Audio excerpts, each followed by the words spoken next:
ప్రజాభిప్రాయ సేకరణలో పోలీస్ నిర్బంధం తప్ప ప్రజలు లేరని, అధికారులే ప్రజాభిప్రాయ సేకరణ చేసుకుంటున్నట్లుందని బీజేపీ రామగుండం ఇన్ఛార్జ్ కందుల సంధ్యారాణి అసహనం వ్యక్తం చేశారు.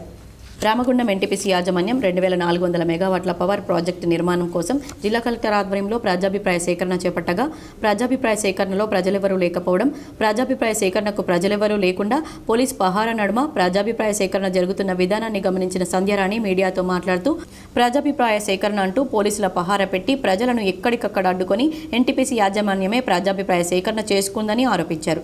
ఎన్టీపీసీ ప్రభావిత ప్రాంతాల ప్రజలను ప్రజాభిప్రాయ సేకరణకు రాకుండా చేశారని, ఇలాంటి చర్యలు మంచివి కావన్నారు.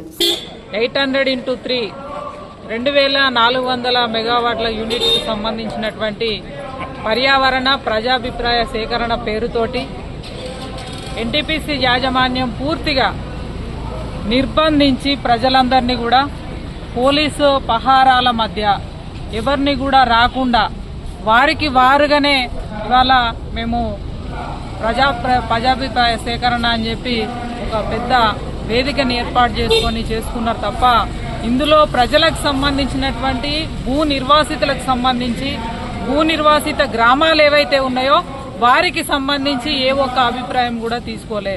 దీన్ని మేము పూర్తిగా ఖండిస్తా ఉన్నాము. ఇవాళ ఈ రకంగా ఎన్టీపీసీ యాజమాన్యం గతంలో చేసినట్టుగానే ఇప్పుడు కూడా అదే పద్ధతి కొనసాగిస్తే తప్పకుండా మేము ప్రజల పక్షాన ఉండి పోరాటం చేస్తాము. ఇవాళ అనేక సమస్యల మధ్య ప్రభావిత గ్రామాలు ఏవైతే ఉన్నాయో ప్రజలందరూ కూడా ఇవాళ అనేక ఇబ్బందులు పడుతూ ఉన్నారు, అనేక సమస్యల్ని ఎదుర్కొంటూ ఉన్నారు. ఇక్కడ పూర్తిగా కూడా కాలుష్యం, ఇవాళ పర్యావరణం మొత్తం కూడా వినాశనం జరుగుతూ ఉన్నది.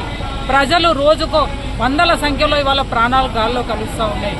కాబట్టి ఇవాళ ఎన్టీపీసీ యాజమాన్యం ఏదైతే పర్యావరణ అనుమతుల మీద ఏదైతే ప్రజాభిప్రాయ సేకరణ పెట్టిందో దీన్ని పూర్తిగా కూడా మేము వ్యతిరేకిస్తూ ఉన్నాం. ఈ రకంగా ఎన్టీపీసీ యాజమాన్యం ఇవాళ ఈ రకంగా పోలీసు పహారాల మధ్య ఈరోజు ప్రజలందరినీ ప్రభావిత గ్రామాల ప్రజల్ని నిర్బంధించి ఈ రకంగా మరి కార్యక్రమాన్ని పెట్టడం అయితే తీవ్రంగా మేము ఖండిస్తాం.